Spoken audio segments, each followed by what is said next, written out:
And I think this is of absolutely crucial importance, and I don't know how much importance, but it's certainly important to me. And one of the things that has just blown me away in the last year, because I've talked to lots of people live, but also lots of people online. But it's more obvious live, and it's obvious in this theater as well, is that I've gone around and spoken, and a large proportion of my audience has been young men, under 30, something like that. And I've spoken to them a lot about responsibility. And what's so odd about this is that of all the things that I've spoken about, because I can see the audience and I can feel how the audience is reacting, because I'm always paying attention to all of you insofar as I can manage that. So I get some sense of how what I'm saying is landing, which you have to do if you're going to speak effectively to people. And what happens is if I talk about responsibilities, everyone is silent, just like they are now. It's silent and not moving, right? Focusing, attentive. Say, pick up your responsibility. Pick up the heaviest thing you can and carry it. And the room goes quiet and everybody's eyes open. And I think, that always makes me break up.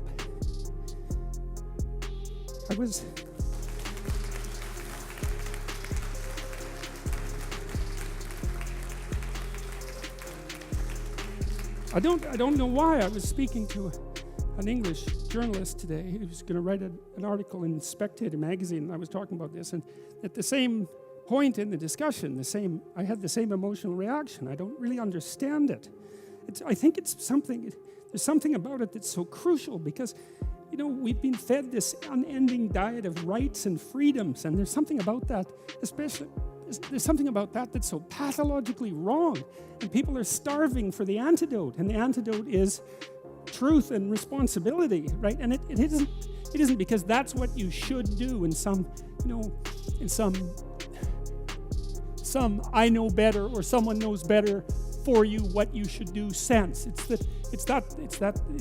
the secret to a meaningful life, and without a meaningful life, then all you have is suffering and nihilism and despair and all of that, and self-contempt, and that's not good. And so it's necessary for men to stand up and take responsibility, and they all know that and are starving for that message. And the message is more that that's also a good thing, to stand up and take responsibility, because you're cursed so much now from when you're young with this notion that your active engagement with the world is part of what is destroying and undermining the planet and adding to the tyranny of the social systems. It's like, how about not so much of that, hey?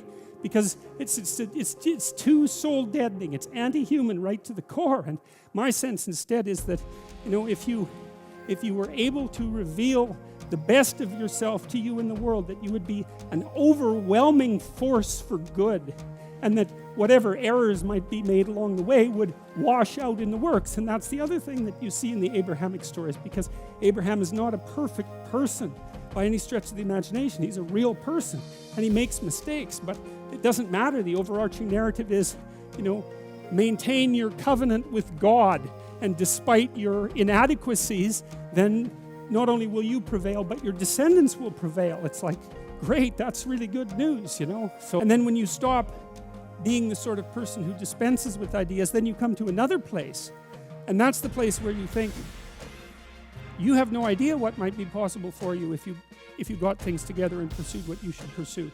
You don't know how much what's impossible to you right now would become possible under those conditions. It's an unknown phenomena. And I've watched people who put themselves together across time, incrementally and continually, and they become capable of things that are not only jaw-droppingly amazing, but also sometimes metaphysically impossible to understand. And so we don't know the limits of human endeavor. We truly don't. And it's premature to put a cap on what it is that we are, what it is that we're capable of. And so you're already something, and maybe you're not so bad in your current configuration. But you might wonder, if you did nothing for the next 30 years except put yourself together, just exactly what would you be able to do? And you might think, well, that's worth finding out. But of course, that's the adoption of responsibility. And one thing I've also learned over the years, because I've been curious about this battle between meaning and nihilism, and I could see for a long while the rationale in nihilism and the power of the nihilistic argument.